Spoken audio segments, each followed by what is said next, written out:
Es curioso cómo lo que se está haciendo es adaptar todo este marco conceptual generado del activismo político, se traslada a la historiografía. El lenguaje para estos historiadores woke moldea el pensamiento y ellos están muy obsesionados con el lenguaje, quieren cambiar la terminología. Pero esto ya lo vemos reflejado en algunos museos como el Museo de América o el Museo de Antropología, donde, por ejemplo, se ha sustituido el término América por el de Abya Yala. El término Abya Yala es un término indianista. Descubrimiento de América ya les parece un término ofensivo, un término colonialista, opresor, y quieren borrarlo del diccionario o que la historiografía empiece a cambiar y que ya no se use ese término. Yo en una ocasión oí a un investigador hablar de que no se puede utilizar el término romanización por las connotaciones colonialistas e imperialistas que tiene, pero el Imperio Romano era imperialista y colonialista, por lo tanto ese término es perfectamente adecuado para definir los procesos de aculturación que siguieron a la conquista romana de ciertos territorios. Eso sería la gallina de los huevos de oro, ¿no? Para imponer una forma de pensamiento a través del lenguaje. Parece como que están abiertos a muchos tipos de verdades, pero luego quieren imponer la suya. Y de ahí ese desquiciado positivismo en redes sociales en las que se están además implementando una terminología surgida del ámbito político, del debate político, como es negacionista o esparcidor de bulos, cuando realmente sobre periodos como la Alta Edad Media la proliferación de distintas interpretaciones es algo lógico e inevitable. Es que esto del opresor oprimido es fundamental para ellos. Además quieren hacer justicia y tienen una lectura presentista del pasado y quieren reescribir la historia. Hernán Cortés se alió con tlaxcaltecas, con totonacas, con huejochingos, que veían quién era el opresor. El opresor era Moctezuma. Se suele tener un doble rasero en virtud del cual ciertas sociedades, todas las atrocidades, se ponen una lupa y se centran los estudios en ella y se magnifican en algunos casos, y mientras que en otras se esconden debajo de la alfombra. Al final lo que nos están vendiendo es un relato de buenos y malos, cuando realmente los procesos de conquista muchas veces son muy similares en las distintas sociedades, ¿no? Es construir nuevas identidades, porque, por ejemplo, ellos, la única identidad que les molesta, creo yo percibo de ese libro al leerlo, es la identidad nacional española. Y el otro día yo escuchaba una entrevista del filósofo José Antonio Marina que decía que lo woke, en vez de aclarar las cosas, las confunde más y que por ello no cumple su función social.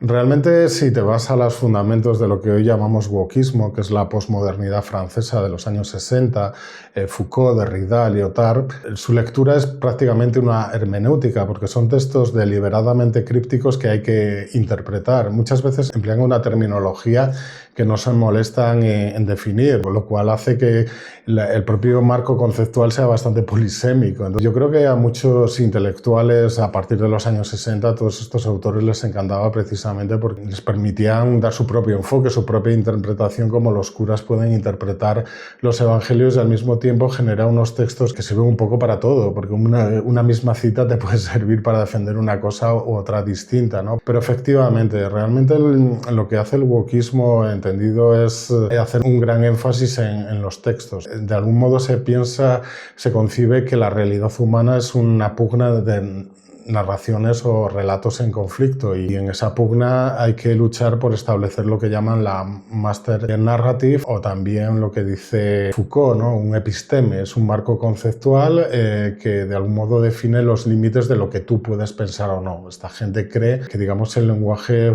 condiciona nuestras estructuras de pensamiento. Y yo creo que hay que definir primero qué es lo woke, porque lo woke nace mucho después de estos filósofos que me has comentado, Derrida, o los postestructuralistas franceses, la filosofía posmoderna, pero es que luego también lo woke es un cajón desastre donde confluyen muchas cosas. Por ejemplo, también la escuela de Frankfurt, Habermas, Adorno, Marcuse, Horkheimer, pero también bebe del marxismo y de la dialéctica de Hegel, y muchas veces todas estas cosas no casan muy bien entre sí, por lo que al final es muy confuso y muy contradictorio, porque luego se le intentó dar una pátina intelectual, porque lo woke nace en el contexto de la lucha de los derechos civiles de los afroamericanos. Nace para denunciar las injusticias y con un fin, yo creo que loable, pero al final se le ha dado la vuelta a todo esto y al final, por ejemplo, no se está luchando por los derechos y por la igualdad real, sino que al final todas estas identidades y estas identity politics al final lo que buscan es una batalla para sacar rédito político. Y esto lo vemos también reflejado en la historiografía, donde también seguramente la historiografía que se está haciendo ahora woke, seguramente muchos de ellos no conocen bien este sustrato intelectual y al final es como una filosofía, una mala filosofía de calle para las masas que al final está en mente de muchas gentes, es muy popular entre los jóvenes, pero realmente tampoco podemos decir que esto es el postestructuralismo francés o que es la escuela de Frankfurt. A ver, lo woke significa estar despierto y ser consciente de las injusticias. Entonces, con este cajón desastre terminológico entendemos lo que son las políticas de identidad, que básicamente lo que hacen es trasladar la dialéctica opresor-oprimido de origen marxista a estas nuevas categorías identitarias, como pueden ser la raza, el género y demás. Y eso, su plasmación en la historiografía tiene pues todo este énfasis que se dan ahora a los estudios de género, ¿no? Que muchas veces lo que se hace es presentar o proyectar de forma presentista todas estas ideologías en el pasado, y al final se habla de arqueología queer pensando que, digamos, en la Grecia clásica pues no existían 89 géneros como postula hoy el movimiento queer que nace de Butler en el año 1990, ¿no? Entonces yo creo que de alguna manera es curioso cómo lo que se está haciendo es adaptar todo este marco conceptual generado del activismo político, se traslada a la historiografía. Hoy en día nos están empleando dentro del ámbito arqueológico o histórico una serie de conceptos que no nacen de la historiografía, no nacen de la antropología, no nacen del ámbito de la arqueología, sino que surgen precisamente de este activismo y de alguna manera se están trasladando e implementando, ¿no? Entonces es claramente visible, y esto yo creo que se hace también por el control que tiene la clase política de los medios para financiar proyectos arqueológicos o históricos. Realmente, en cuanto hay una inyección económica a un determinado ámbito de estudios, pues eso se empiezan a aproximar a ellos investigadores casi como por osmosis, ¿no? Entonces yo creo que es bastante artificial y en gran medida yo creo que es una moda que dentro de poco pasará a medida que se va agotando todo esto, pero desde luego tiene una intencionalidad ideológica y no es... Y claramente política, yo creo.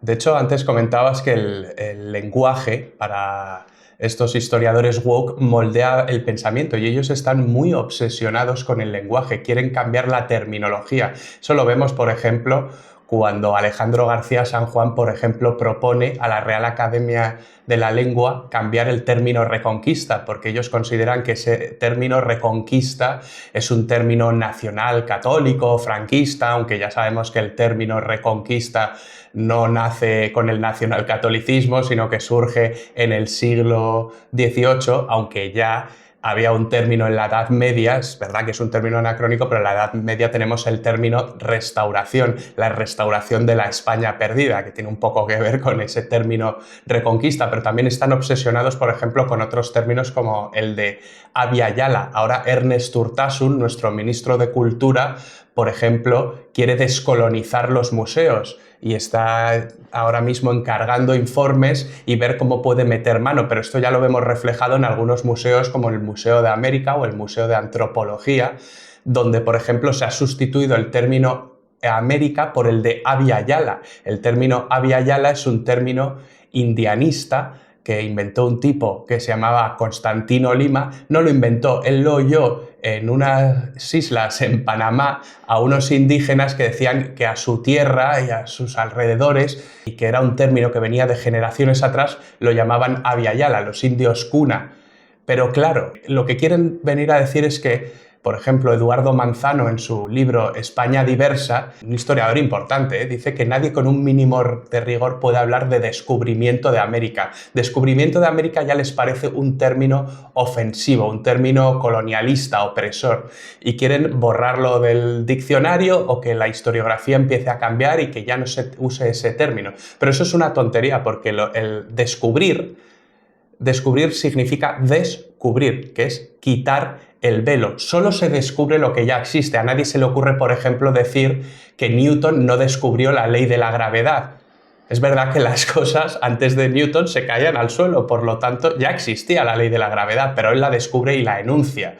Y también es Cristóbal Colón el que quita ese velo con ese viaje patrocinado por los Reyes Católicos, porque eso permitió cartografiar todo el continente americano, porque los indios cuna, si tenían ese término en la época prehispánica, que yo lo dudo, no conocían la continentalidad, no conocían que el continente americano estaba en relación con otros continentes, por lo tanto es Colón el que quita el velo, es el que descubre América. Es un término completamente apropiado y el de Reconquista yo creo que le pasa un poco lo mismo. A ver, yo lo que veo es que se está intentando rehacer la historia a gusto de consumidor simplemente manejando el lenguaje. Yo en una ocasión oí a un investigador hablar de que no se puede utilizar el término romanización por las connotaciones colonialistas e imperialistas que tiene, pero el Imperio Romano era imperialista y colonialista, por lo tanto ese término es perfectamente adecuado para definir los procesos de aculturación que siguieron a la conquista romana de ciertos territorios.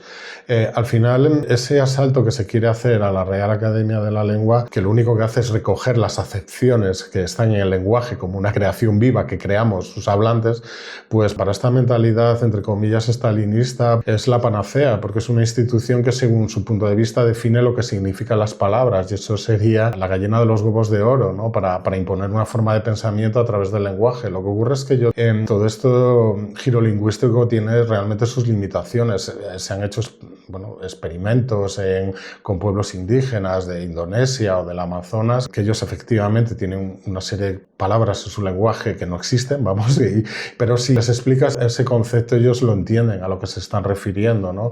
Por ejemplo, indios del Amazonas, estos indígenas, pues tienen en algunos casos hasta 20 términos distintos para las distintas tonalidades de verde o para las plantas que les resultan a ellos más útiles, mientras que las plantas o las especies vegetales que resultan inútiles, pues suelen utilizar términos generales. Las hierbas, esa idea occidental, científica moderna, de crear una taxonomía para cada especie, pues ellos está ajeno a su marco conceptual, pero eso no significa que ellos no sepan la diferencia entre esas plantas. Lo que pasa es que el lenguaje tiene ese carácter utilitario. Sobre el término reconquista, todo este debate en realidad es una lucha por definir la ontología nacional, en qué medida España, la España moderna, es fruto de una cultura latina, cristiana y occidental, o pudo tener también un influjo del mundo musulmán, árabe y oriental. En ese caso, pues aquí lo que tenemos es esa idea de que había una confrontación etnorreligiosa o ese choque de civilizatorio que se da en la península,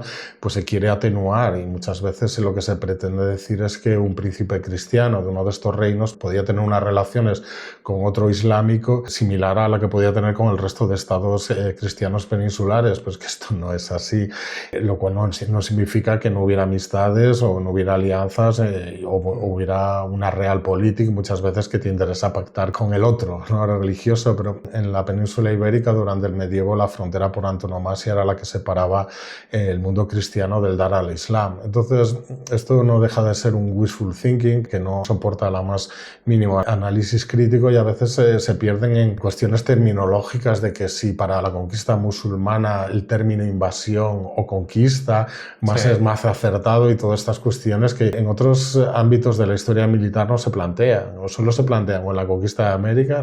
Me está recordando la invasión de América de Antonio Espino, o bien de la conquista musulmana o la reconquista, porque son los que tienen una mayor carga ideológica que se puede vincular con la política contemporánea. Es que el movimiento woke lo ve todo en términos de relaciones de poder, que esto era algo que decía Foucault. Creen que el poder o las élites han construido la verdad y que la verdad tiene muchas capas, y entonces lo que hay que es diseccionar esas capas, y los textos que nos han legado los clásicos se le puede dar la vuelta y ver otras realidades. Es verdad que la realidad está llena de grises y que no siempre es blanco y negro, pero realmente estos historiadores woke intentan darle la vuelta siguiendo un poco las teorías de la Academia Francesa, y parece como que quieren ser más diversos, que quieren aportar más al debate. Parece como que pueden ser en un principio incluso más tolerantes y abiertos al diálogo.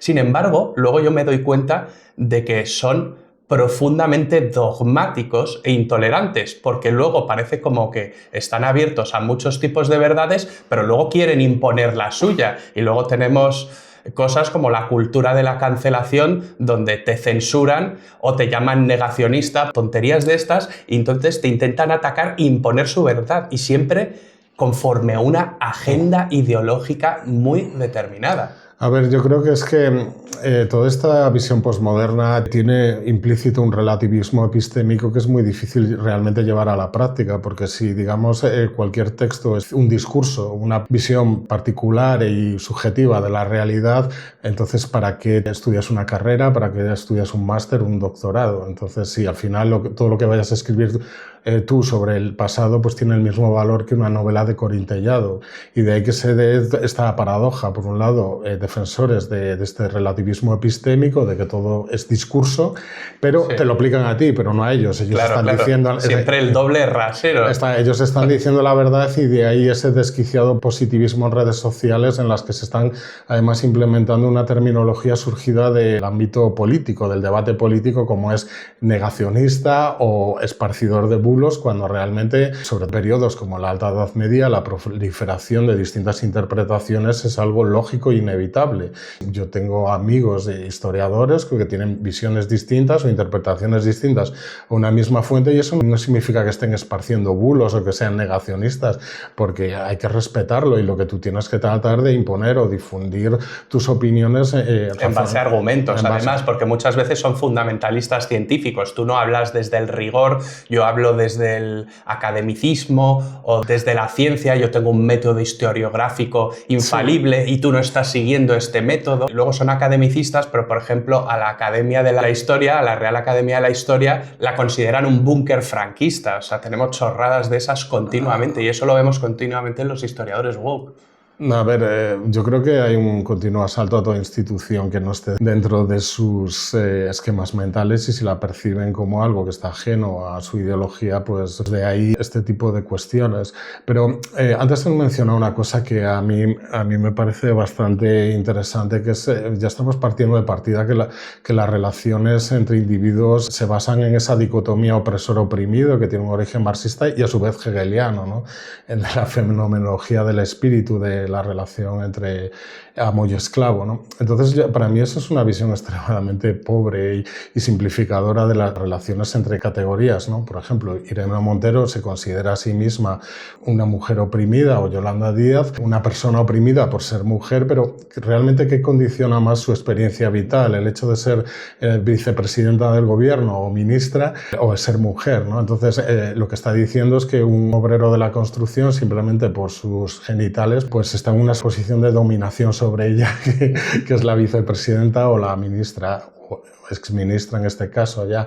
Entonces ahí ya estamos partiendo de una visión extremadamente simplificada de la realidad, ¿no? Recientemente en una monografía se comentaba que había que de alguna manera reivindicar el pasado islámico, porque los musulmanes pues son una minoría oprimida, pero claro, Abderramán III, que vivía en Medina Zara, un complejo palaciego con 6.000 esclavas sexuales, y que era la mayor soberano y más poderoso de su época, y que sometía a todos los estados peninsulares en base a campañas militares brutales, realmente era un ser oprimido y formaba parte de una minoría oprimida. Pues desde su punto de vista sí, porque se aplica como una visión esencialista, según la cual pues la condición que pueden tener los musulmanes dentro de la España contemporánea se está aplicando a esta persona de forma acrítica, ¿no?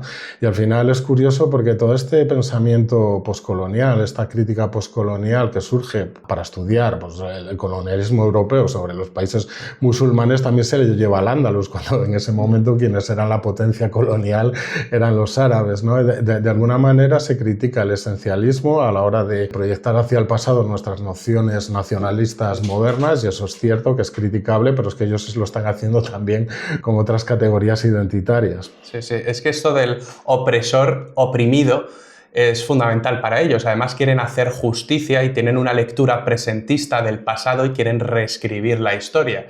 Y entonces esto que comentas de Al-Ándalus también ocurre en la conquista de América. En la conquista de América también ven al Imperio Español como el hacedor de todos los males, como si España hubiese ido a América solo a matar, a violar. Bueno, yo vi una entrevista del Museo de América, ya con Ernest Urtasun a la cabeza, en la que una chica decía que, bueno, que España había llegado a América y que era el hombre blanco opresor y que lo que hizo es un genocidio en América.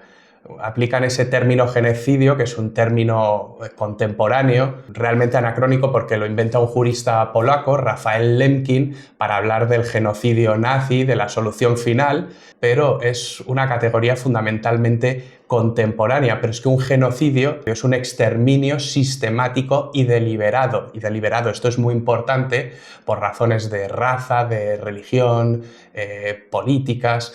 Pero eso no ocurrió en América. En América es verdad que se cometieron atrocidades, atropellos, obvio, como en cualquier conquista. Fue una conquista violenta, pero también hubo muchas otras cosas, como el mestizaje, también se construyeron infraestructuras, catedrales, acueductos, y las sociedades indígenas también participaron de esa conquista, que muchas veces se obvia. Hernán Cortés se alió con tlaxcaltecas, con totonacas, con huejochingos, que veían quién era el opresor. El opresor era Moctezuma, que tenía sojuzgados y oprimidos a todos los pueblos tributarios de alrededor de Tenochtitlán y del Valle de México. Entonces muchos se quisieron aliar con Cortés y le vieron casi como un libertador para deshacerse de Moctezuma. Y lo consiguieron, y luego muchas veces Cortés a la nobleza indígena que se había aliado con él les concedió prebendas y mercedes. Es decir, esto del genocidio además es una estupidez, porque es verdad que hubo un descenso poblacional enorme cuando llegaron los europeos. En América había a lo mejor 10, 15 millones de habitantes, no 90 o 100 como suelen decir algunos, y es verdad que hubo un descenso poblacional enorme, pero no tuvieron la culpa los españoles, tuvieron la culpa las enfermedades como la viruela. También ese descenso poblacional tuvo que ver no solo con las enfermedades, sino también con la guerra, pero en mucha menor proporción, también con los trabajos forzados en las minas, con el régimen de encomienda, régimen que, por cierto, se acabó suprimiendo con las leyes nuevas de 1542. Pero es que además el régimen rector de la conquista de América fue el mestizaje. Fernando el Católico dio orden de que se mezclaran con los indígenas, cosa que no sucede en otros tipos de conquista. Y además, Isabel la Católica fue muy clara. Por ejemplo, en su testamento en 1504, ella decía, y siempre tuvo esa visión, de que había que proteger al indígena, porque los indígenas eran sus súbditos y que no se les podía esclavizar. De hecho, en su testamento dice: no consientan, den lugar que los indios, vecinos y moradores de dichas indias y tierra firme, reciban agravio alguno, y en sus personas y bienes más mando que sean bien y justamente tratados. Más allá de hechos concretos, yo lo que veo que en general se suele tener un doble rasero en virtud del cual ciertas sociedades, todas las atrocidades, se ponen una lupa y se centran los estudios en ella y se magnifican en algunos casos, y mientras que en otras se esconden debajo de la alfombra. Entonces al final eso genera una visión dicotómica, una visión muy sesgada, que está destinada en última instancia a construir una serie de categorías morales. Al final lo que nos están vendiendo es un relato de buenos y malos, cuando realmente los procesos de conquista muchas veces son muy similares en las distintas sociedades, ¿no?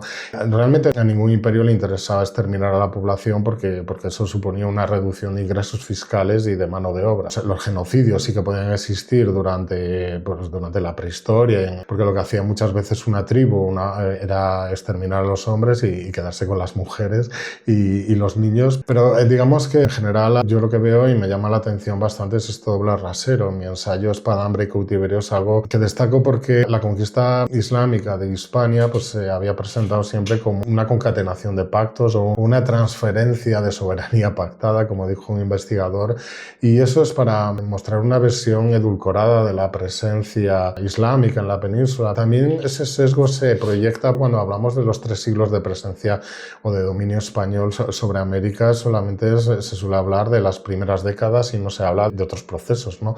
Quiero decir, cuando hablamos del Imperio Romano, es indudable que las conquistas fueron brutales, pero también hablamos de los grandes logros de la civilización romana, la construcción de obras de ingeniería, que es cuando hablamos del califato, pues lógicamente hablamos también de Averroes y todos estos grandes intelectuales, sus logros constructivos notables, pero no nos centramos solamente en los momentos de la conquista, pero yo lo que veo es que hay un foco y un sesgo que cuando se habla de España y América simplemente se centra uno en las primeras décadas donde se cometieron pues ciertamente actos brutales asociados a la conquista y al mismo tiempo se pone énfasis en esos aspectos, pero no por ejemplo en las alianzas cuando fueron fundamentales para Cortés. Realmente cuando asedia Tenochtitlan el 90 y tantos % de sus tropas eran pues eso, tlaxcaltecas, totonacas, como ha señalado. Y luego muchas veces se obvia también el tema de los indígenas, el tema por ejemplo de los sacrificios humanos y a las sociedades indígenas se las presenta como casi angelicales, idílicas, que vivían en un Edén primigenio,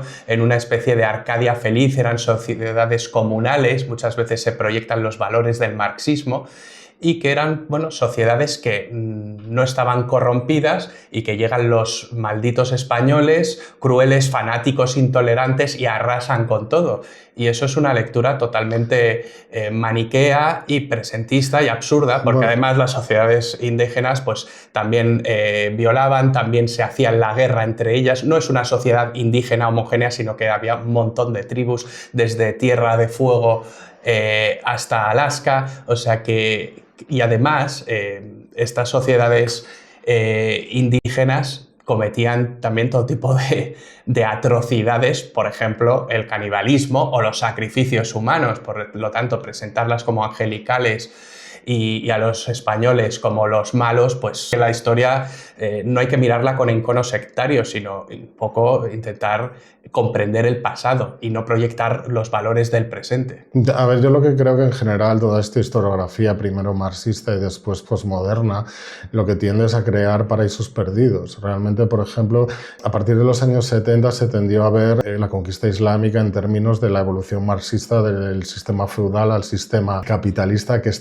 a su vez evolucionaría hacia un sistema comunista, ¿no? Entonces, Marx lo consideraba inevitable. Entonces, el hecho de que al Andalus se le viera como una sociedad tributaria mercantil en contra de la feudal cristiana, que su base económica serían alquerías de propiedad comunal de cada segmento tribal y al mismo tiempo se veía de forma muy idealizada esta sociedad tribal como muy igualitaria, cuando realmente no es así, pues ves que están proyectando, pues están construyendo una utopía marxista realmente. Pero esto ya pasa a todos los niveles. Por ejemplo, a raíz de la obra del antropólogo Jacob Bachhofen en el siglo XIX, Das Mutterrecht, el derecho materno, pues se postuló que antes de la llegada de los indoeuropeos existía una especie de matriarcado primigenio, que Bachhofen no lo veía de forma idílica precisamente, pero esto ha tenido una cálida acogida dentro del feminismo moderno. Entonces, al final lo que se pretende demostrar que estas sociedades del pasado, de la prehistoria, pues eran como una especie de Arcadia matriarcal feliz y es una proyección de todos estos valores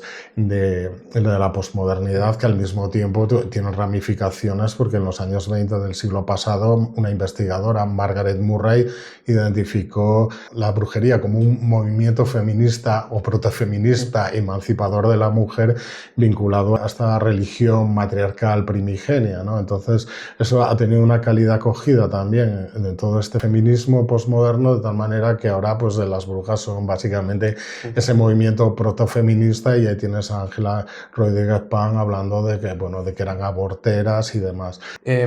Donald Trump, la administración Donald Trump ha dicho que quiere acabar con lo woke. Yo, la verdad es que creo que es bastante difícil, a no ser que quieras hacer lo mismo que hacen los woke, que es intentar cancelarte y censurarte. Yo creo que el debate de ideas es muy bueno que exista en las sociedades abiertas.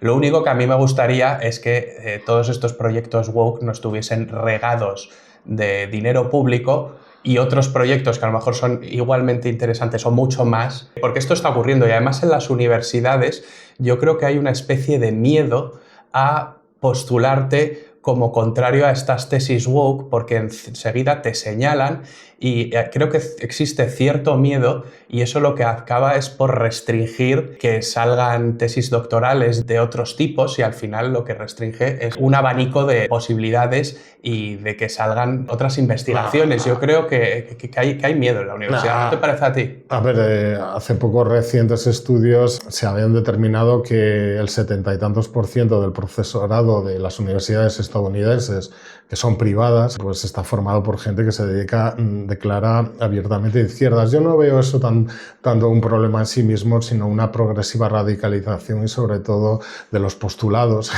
y sobre todo también en el hecho de que esto se haya convertido en una especie de activismo. Realmente, sobre todo a partir del 11 de septiembre, por ejemplo, todos los estudios que vienen de la anglosfera centrados en el medievo hispano suelen estar muy enfocados a extraer unas moralejas al servicio de que el modelo multicultural puede ser viable y se presenta al Andaluz como una especie de paraíso perdido o de paradigma. Entonces, cuando la aproximación de un investigador a un periodo es mero activismo, pues ya es un problema, ¿no? Y eso se ve en muchos de estos ensayos, que el último capítulo suele ser Lessons from History. Sí. Entonces ya ves prácticamente que se han conformado los hechos clarísimamente para extraer una determinada moraleja y ahí hay un problema. Luego, más allá de eso, de que un tío sea de izquierdas o derechas, a mí personalmente me da igual porque siempre hay unos hechos y hay una información que es insoslayable. Y otra cuestión, además, es, por ejemplo, que yo noto mucho es que casi todos los departamentos de estudios de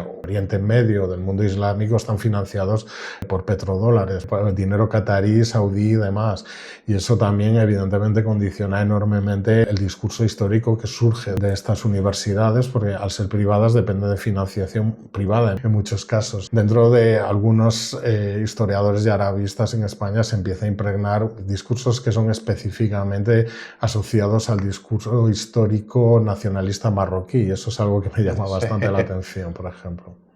Sí, y de hecho, por ejemplo, volviendo al libro de España Diversa de Eduardo Manzano, el que decía que nadie con un mínimo de rigor puede hablar del descubrimiento de América, ese libro se queja de que la derecha ha conseguido construir un relato nacional, sin embargo, como que la izquierda todavía no lo ha conseguido.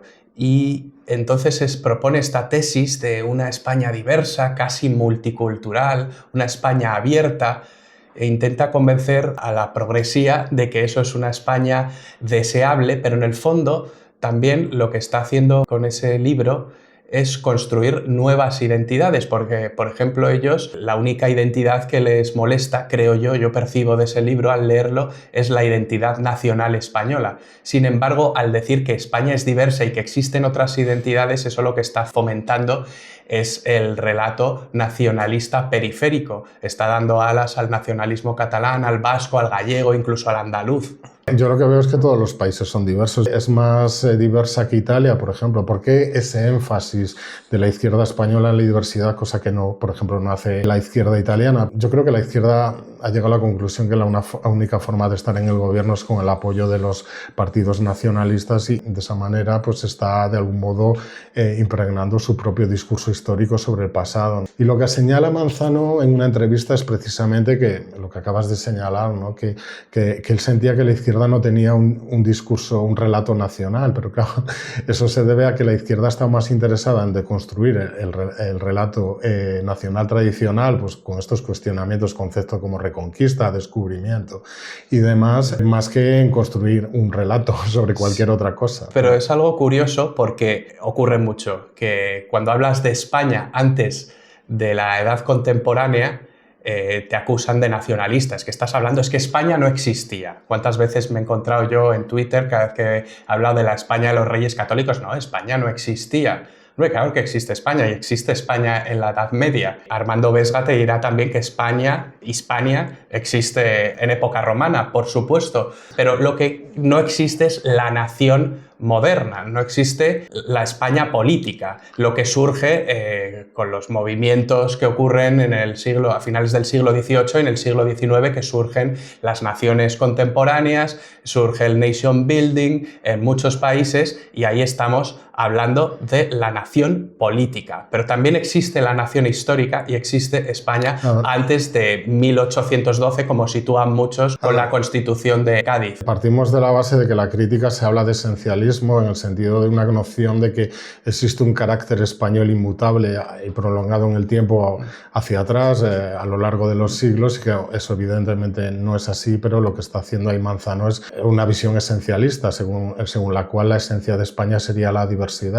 Claro, él cuando está hablando de que los pueblos prerromanos eran diversos, pues básicamente está diciendo que si España hoy es diversa es porque en la Edad del Hierro había diversidad. Es imposible construir lo que él quiere, un relato nacional o un relato histórico español, entre comillas, sin caer en este tipo de cuestiones. Entonces, claro, allí entra una contradicción en sí misma, o de construimos Hispania, que no existiría antes, en cuyo caso es imposible establecer un relato de ningún tipo, o bien queremos construir ese relato en el que queremos ver una constante histórica, que sería la diversidad, en cuyo caso ya tenemos que caer en esencialismos, como está haciendo ahí Manzano, y yo quiero recalcar que es un investigador que para mí es una persona muy admirable, porque es un grandísimo historiador. Pero bueno, a mí me echaron en cara que uno de los primeros libros de Academia Play, que era de Historia del Segundo, concretamente de Historia de España, la historia de España como nunca antes te la habían contado, empezásemos en el libro en la prehistoria.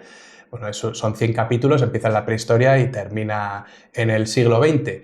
Pero me echaban en cara de, oye, es que este libro no puede empezar en la prehistoria porque España no existía en la prehistoria. No, hombre, claro, pero estamos hablando de los orígenes de la historia de España, y creo que sí que te puedes remontar perfectamente a la prehistoria, como este libro clásico de España, 3000 años de historia. Sin embargo, luego estos que te acusan de eso, por ejemplo, el historiador Puto Miquel tiene un libro que es Desviados, sodomitas y desviados, la historia de España desde Atapuerca hasta nuestros días. Y hace lo mismo, en el fondo. Eduardo Manzano también empieza en Roma, entonces... No, lo hace peor, porque ya si estás hablando de Atapuerca ni siquiera estás hablando de homosexualidad entre homo sapiens. Pero bueno, realmente no, es imposible. Es que es incongruencia pura, porque yo creo que lo woke es un atentado contra el sentido común más elemental, porque es que te hacen trampas continuamente. De todos modos, yo no soy muy partidario de usar woke, es un término coloquial. Posmoderno. Es verdad que es una etiqueta lo de lo woke, y ahí caben muchas cosas. Yo no diría que Eduardo Manzano es woke. No. Podría etiquetarle un autor de izquierdas, pero sabemos, nos entendemos con lo woke, sabemos más o menos lo que estamos hablando, pero es verdad que es un cajón desastre donde confluyen muchas cosas. Confluyen muchas cosas y no podemos etiquetar tan a la ligera. De hecho, a nosotros nos molesta cuando nos etiquetan de nacionalcatólicos. Tú y yo, que además somos ateos, por ejemplo. Pero...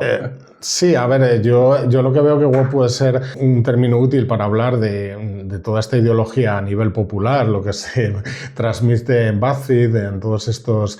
Playground, Playzeta, Inés Hernán, y toda esta visión, el condensador de flujo en la... Toda esta historia pop o esta ideología más popular. Pero bueno, yo en general sí que veo que toda esta corriente tan crítica de la historia española muchas veces es una amalgama sin demasiada consistencia, ¿no? Muchas veces caen en lo que Santa Marta definió la España de Rödinger, ¿no? Sí, España no existe para lo bueno, pero sí existe para lo malo. Para lo malo, ¿no? Ese carácter nacional español cainita que surge de todo el regeneracionismo de principios del siglo XX, pues quieres explicar lo que ocurre en el reino visigodo en base a eso, ¿no? Sí. Entonces, sí, esencialismo, pero simplemente para lo malo. Pues sí, lo que dice Javier Santamarta, nuestro amigo Javier Santamarta, es muy gracioso, esto de la España de Schrödinger, porque parece como que España es mala cuando les interesa. Incluso a ellos no les gusta, como decía antes, hablar de una España anterior a la época moderna, a la época contemporánea, concretamente, siglo XVIII, XIX. Ellos piensan que España nace ahí, que antes no hay nada, que no existe España, básicamente. Entonces, pero es muy gracioso cuando luego, es que la Inquisición española, qué mala fue la Inquisición española, qué horror. Pero claro, no habíamos quedado que España no existía, pero es que los historiadores woke te acusan de cosas muy absurdas. A mí me ha llegado a pasar de todo. Por ejemplo, puto Miquel me hizo un vídeo intentando desarmar mi libro, un vídeo de 1 hora. Bueno, todo lleno de trampas, un cherry picking ahí interesadísimo. Y me venía a decir como que usaba la palabra moro y que la palabra moro es ofensiva. Digo, ¿pero qué me estás contando? ¿Tú te has ido a una crónica medieval? Una crónica medieval habla continuamente de moros. Los moros son los mauras. Y claro, es que te tienes que descojonar de risa. Perdón, pero es que es absurdo. O sea, ¿cómo que moros?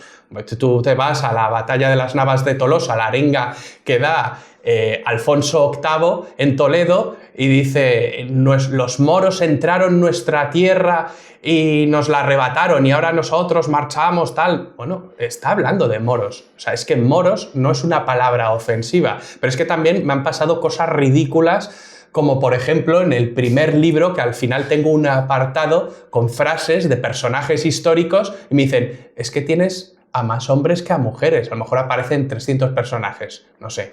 Me dice, es que hay muchos más hombres que mujeres. Y, hombre, sí, claro, sí, obviamente, es que hay más personajes históricos hombres que mujeres importantes. Dime cuáles son las filósofas griegas importantes. Entonces, por ejemplo, hago una selección de filósofos, pongo a Sócrates, a Platón, a Aristóteles. ¿Hay filósofas griegas de esa importancia, que hayan sido tan importantes para la humanidad? Entonces es que estamos en estas tonterías de las cuotas, que al final es que llegamos al ridículo y al disparate. A ver, por un lado estamos viendo continuamente cómo se utiliza todo esto para poner el punto de mira sobre una persona, pero cuando un investigador de su cuerda o su afinidad personal hace lo mismo, no se aplica ese mismo rigor, ¿no? Pero también lo que hay es, yo veo ahí con esa visión feminista también una incongruencia, porque por un lado están afirmando que las mujeres habían estado marginadas de la educación, pero por otro lado, cuando haces una lista de grandes autores o grandes pensadores y hay menos mujeres, pues lo critican, ¿no? ¿En qué quedamos, no? Si las mujeres han estado marginadas, no puede haber tantas filósofas como filósofos. Si estudiar la historia de la mujer es fundamental, y nadie lo niega, pero es que llegamos a extremos ridículos como eso de que te acusen de machista. A mí, por ejemplo, yo iba a dar una charla en la Universidad de Salamanca, que me invitó una asociación. Lo anunciaron a bombo y platillo en Twitter y de repente me llegaron unos tipos diciendo que yo era un supremacista blanco, que era misógino, que era antifeminista, que era un defensor del genocidio en Abya Yala, esta palabra que he comentado antes. ¿Y sabes lo que pasó? Que la asociación se achantó y dijo, oye, bueno, es que no queremos armar ningún revuelo, entonces creo que lo vamos a dejar de lado, no vas a dar la charla. Me mandaron un mail y digo, bueno, o sea, al final os habéis plegado a estos tipos radicales que me han intentado y al final lo consiguieron y no di la charla. Me pareció una auténtica aberración. A ver, yo creo que todas estas acusaciones de machismo son interesadas y solo hay que ver la actualidad moderna cuando todo este flagelo de acusaciones de machismo ha procedido de un partido que ha sido fundado por una tríada de depredadores sexuales, ¿no? Sí, eso es otra.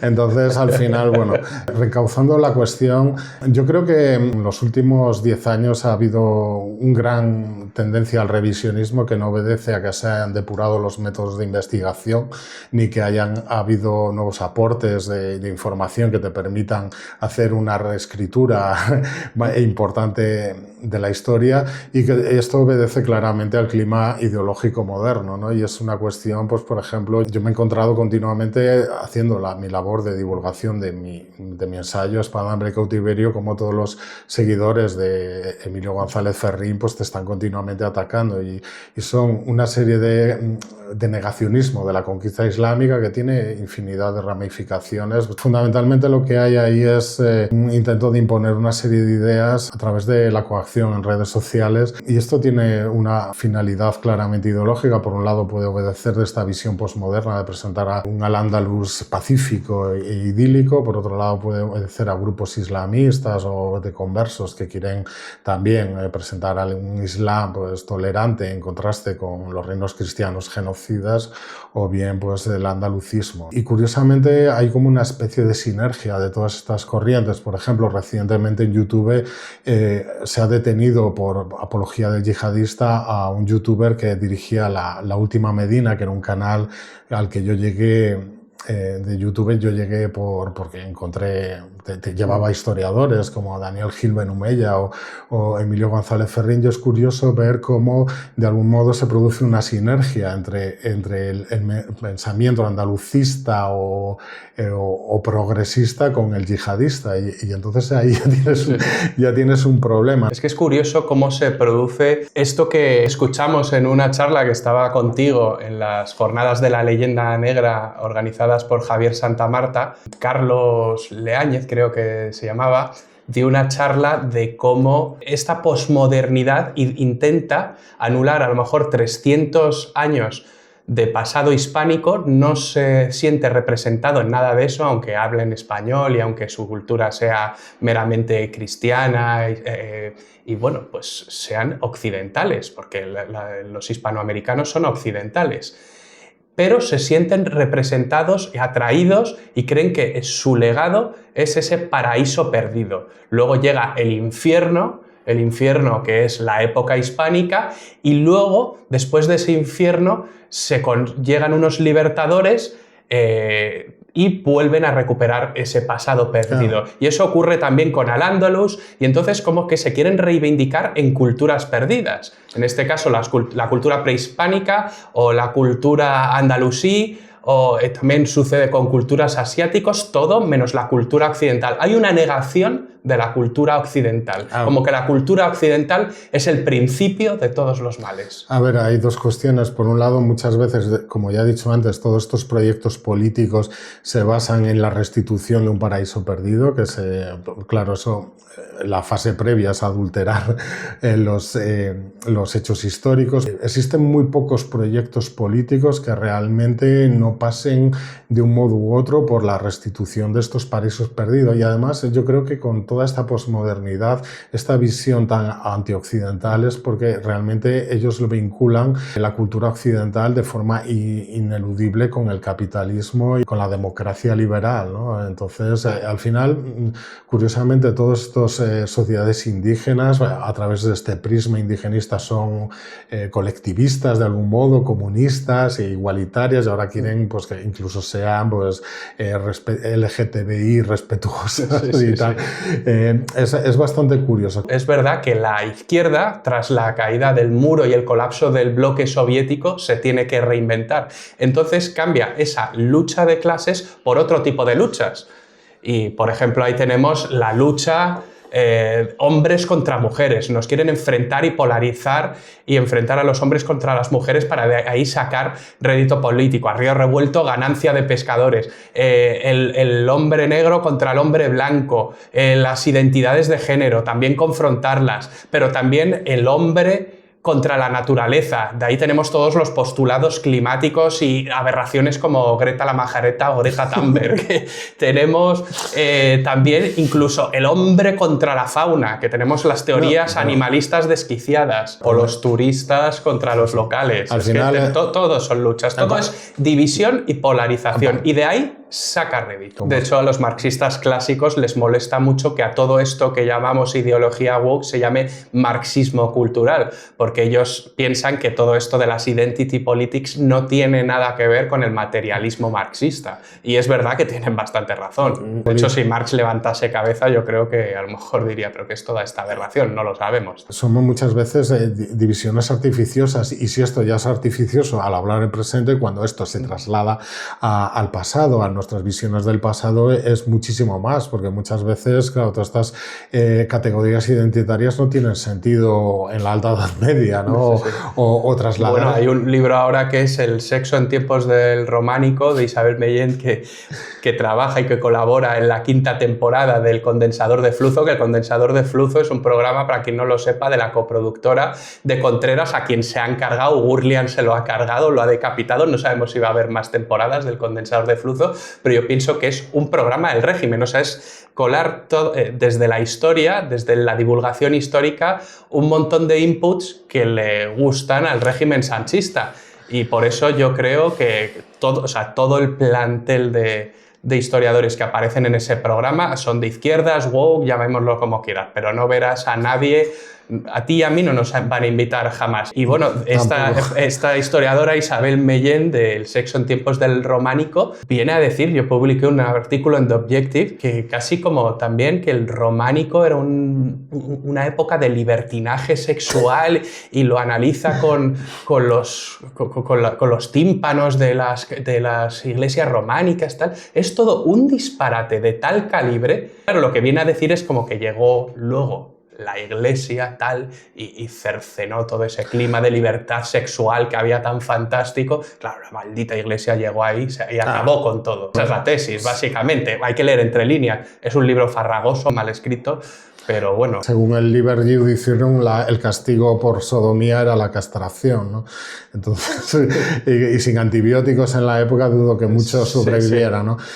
Volvemos a lo mismo, a presentar paraísos perdidos, ¿no? Entonces, claro, si tú presentas que esta noción desarrollada por Judith Butler en los 90 de que el sexo no existe, sino que es todo género, que es una construcción social y que puede haber muchos géneros, pues en consecuencia, claro, esto tiene que haber existido siempre, no solo ahora. Sí, claro. Entonces necesitas buscar marcos históricos donde estas realidades se plasmen y de ahí que se acaban haciendo unos ejercicios de proyección increíbles. Las relaciones homosexuales no estaban bien vistas. No estaban bien vistas. No. O sea, por mucho que Isabel Mellén nos cuente lo dentro en la Grecia clásica, o por lo menos en Ática, Atenas, donde se conoce mejor, estaba muy asociado a la pederastia, existía el rol del erómeno y el erastés, que el adulto pues tutelaba le tutelaba al joven hasta que le crecía el vello facial,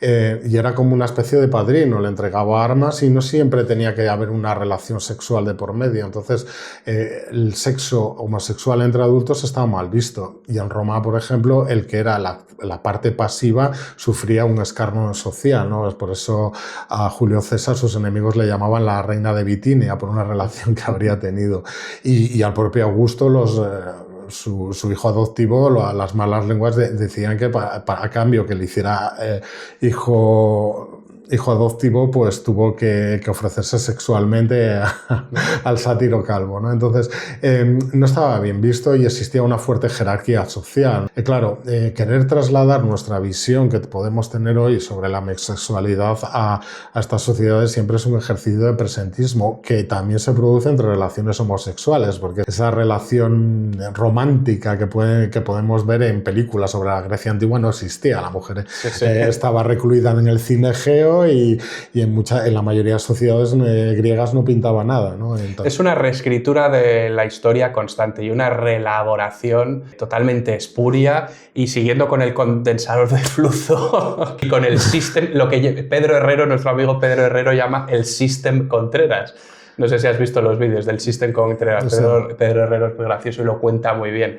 Pero, por ejemplo, ¿te acuerdas? El barroquista, tú has escrito además una novela sobre ello, habla del saco de Roma, y entonces en una presentación, creo que no salió en el programa, pero en una especie de promoción que salió en Twitter, él venía a decir que cuando se produjo el saco de Roma y llegaron ahí los soldados españoles a Roma, saquearon Roma y se acabó el Renacimiento. Ya no hubo más Renacimiento, ese periodo tan bonito y tal, ese paraíso que era el paraíso renacentista donde resurge la cultura clásica.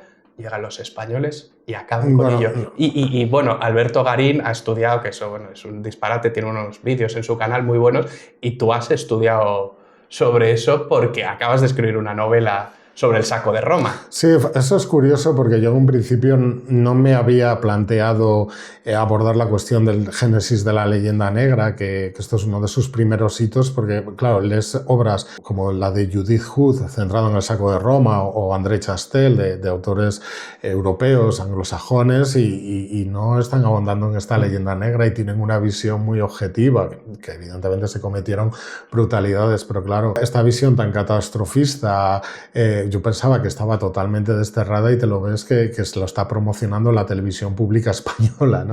La hispanofobia yo creo que es constante en ese programa. algunas veces velada, otras veces no tan velada, pero por ejemplo el experto en Roma, Néstor Marqués, que aparece siempre en ese programa, el otro día hicieron un programa sobre la esclavitud infantil y venía a decir que Trajano, que era un pederasta que estaba todo el día con niños y tal, y que fue el peor emperador de Roma en ese aspecto. ¿Y por qué lo dice? Yo creo, porque Trajano es hispano. Yo creo que no lo dice por otra cosa, pero bueno, no lo sé tampoco, pero me pareció muy curioso. Porque este ensañamiento, además luego le salió un tipo que ha escrito un libro sobre la esclavitud romana, que además ha entrevistado a Isaac, y bueno, viene a desmentir todas estas dijo una serie de falacias en el programa y una serie de tonterías, y lo que viene a decir es como que Roma, fíjate cómo eran los romanos, de crueles, es verdad que era una época dura, seguramente no tiene nada que ver con el siglo XX y no tiene nada que ver, pero lo que quieren demostrar es como que la historia es progreso y estamos aquí y hemos mejorado muchísimo y tal, y entonces te quieren vender, fíjate cómo eran de malas las épocas pretéritas, pero llegó el progreso, llegó la izquierda y hemos mejorado. De alguna manera subyace eso en los programas. Puede subyacer esa visión positivista de la historia asociada a la idea de progreso y que como en distintas épocas ha tenido que haber una suerte de activismo, pero yo creo que también hay una cierta deriva en ese programa por la falta de audiencia que ha ido a los contenidos más truculentos, más... Sí, ahora hablan de misterio y de fantasmas. Sexo y demás. En cualquier caso es curioso porque, digamos, las fuentes de la época romana no se cortan un pelo y muchas veces son abiertamente difamatorias y muchas veces, curiosamente, se incide, por ejemplo, para difamar a una mujer se hace énfasis en su supuesta promiscuidad sexual, en el caso de los hombres a tener relaciones homosexuales, como ya hemos comentado. Si tú, por ejemplo, lees la vida de los 12 Césares de Suetonio, pues más o menos él puede utilizar fuentes de la época, ser más o menos fiable, pero suele llegar un momento en que eso se convierte en una especie de Sálvame Deluxe, en la que menciona, por ejemplo, los pececitos de Tiberio, que en su villa de Capri tendría unos niños esclavos amaestrados que les mordisqueaban los genitales y demás. Y esto, por ejemplo, dio siempre desde el siglo XIX unas visiones muy sensacionalistas de la historia romana. Robert Graves lo utilizó para Sio Claudio para construir una dinastía Julio-Claudia que es totalmente una familia disfuncional con un amplio catálogo de parafilias. La crítica moderna ha tendido a poner en contexto todo esto y decir que, hombre, tú no puedes coger la vida secreta de Procopio para intentar deducir realmente cuál era la vida sexual de Teodora, la esposa de Justiniano, pero ahora hay como esta corriente woke que está utilizando todas estas menciones sexuales están cayendo en todos los tópicos decimonónicos y luego te hablan continuamente de fuentes, es que manejas fuentes que ya están superadas, no hablas desde el rigor. Y entonces es un poco... Pero curiosamente, a ver, estas referencias a la promiscuidad sexual femenina que eran difamatorias se están utilizando para presentarla como mujeres liberadas y estas referencias a la homosexualidad masculina que existía y hay muchos casos que están contrastables, pero en otras cosas se ve claramente que son difamatorios, pues lo están utilizando para ver antecedentes LGTBIQ+, y de ahí que te encuentres que gente afirmando que Heliogábalo pues era la primera mujer trans de la historia porque están dando por válido todo lo que está diciendo la Historia Augusta, que es una fuente claramente difamatoria y además que no le presenta como un transexual, sino más bien como un omnisexual, porque el tío le pega a todo, ¿no? Tú haces una lista de todos los tabús sexuales que podían existir en la Roma antigua y este emperador los habría transgredido todo. Es curioso porque se están utilizando muchas veces todos estos textos difamatorios para intentar engrosar pues la lista de eminencias LGTBI en el pasado. Es cierto que hay personajes históricos que es indudable que eran homosexuales, por ejemplo Miguel Ángel Buonarroti está fuera de dudas y de hecho lo que se puede debatir es si era bisexual o solo homosexual, pero por ejemplo en el caso de Cervantes se está utilizando su estancia forzada en Argel para decir que como alguien en un poema creo satírico, difamatorio, le llamó gay, no exactamente gay, no sé qué la palabra usó, pero y como realmente en Argel pues eran bastante comunes las relaciones homosexuales forzadas sobre los cautivos, pues que él también tenía que serlo, ¿no? Al final sí que es cierto que lógicamente en el pasado hubo personajes homosexuales o bisexuales, pero realmente, claro, se está intentando engrosar, además de una lista, sí, además es que es muy difícil saberlo, pero luego también nos encontramos en excavaciones arqueológicas donde, por ejemplo, descubren una tumba en la que a lo mejor hay una espada y son unos huesos de una mujer y dicen, pues esta tipa tenía que ser lesbiana, porque claro, era una mujer guerrera y tal, y bueno, se hacen interpretaciones, estoy llevándolo esto al extremo, pero ocurre eso. Sí, ¿no? La arqueología queer básicamente se basa en esa idea. El ajuar funerario no es lo que la persona llevaba en vida, sino lo que alguien decidió meter en su tumba una vez muerto. Claro, que no sabemos exactamente por qué razones lo metió, es que es muy difícil. Entonces, todo lo que hagamos van a ser interpretaciones, hipótesis, pero muchas veces yo veo que se habla con una vehemencia y como esto fue así porque sí. Oye, no, podremos rebatirlo, ¿no? Pero yo me encuentro con historiadores que son muy reacios al debate, porque te intentan imponer su visión y esto es así porque lo digo yo.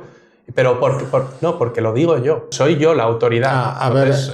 A ver, yo lo que veo que ha habido también un deslizamiento en los últimos años hacia los argumentos de autoridad. Realmente, claro, cuando ya no concibes la historia tanto como un conjunto de métodos científicos destinados a establecer hipótesis que pueden ser debatidas, sino una especie de hermenéutica según la cual el historiador verdadero o el bueno o el riguroso es capaz de desentrañar pues todas las verdades que subyacen en el registro arqueológico, en las fuentes textuales, pues ya eso se convierte todo el debate en una maraña de argumentos ad hominem y de argumentos de autoridad que paradójicamente mucho se apela a la propia auctoritas de uno mismo y yo creo que ya estamos llegando a una concepción de la ciencia como una especie de sacerdocio, ¿no?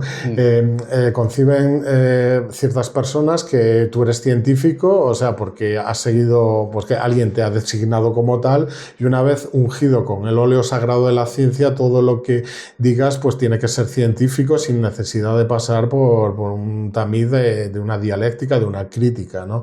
Entonces estamos cada vez más dentro de unos argumentos de autoridad que llevan implícitos que al final todo se deduzca a quién es el verdadero historiador o a quién es el historiador bueno y cuál es el historiador malo, lo cual suele estar inevitablemente aparejado a descalificaciones de tipo personal. Y esto encaja además muy mal si volvemos otra vez a los postestructuralistas franceses, a Jacques Derrida, que hablaba de la différence, de la diferencia, hablaba de que hay que contextualizar, hay que problematizar, una palabra que gusta mucho a este tipo de historiadores, que hay que ver todos los puntos de vista, que hay que debatir, que hay que dialogar. ¿Dónde está la diferencia? Si no te vale mi diferencia, estás intentando imponerme tu visión. Es que son completamente incongruentes. Es que a mí lo que más me cabrea es las trampas que te hacen constantemente estos historiadores posmodernos. Me cabrea mucho porque juegan con otras reglas. Ellos te aplican un tamiz, la ley del embudo. Entonces tú juegas con unas reglas y ellos juegan con otras.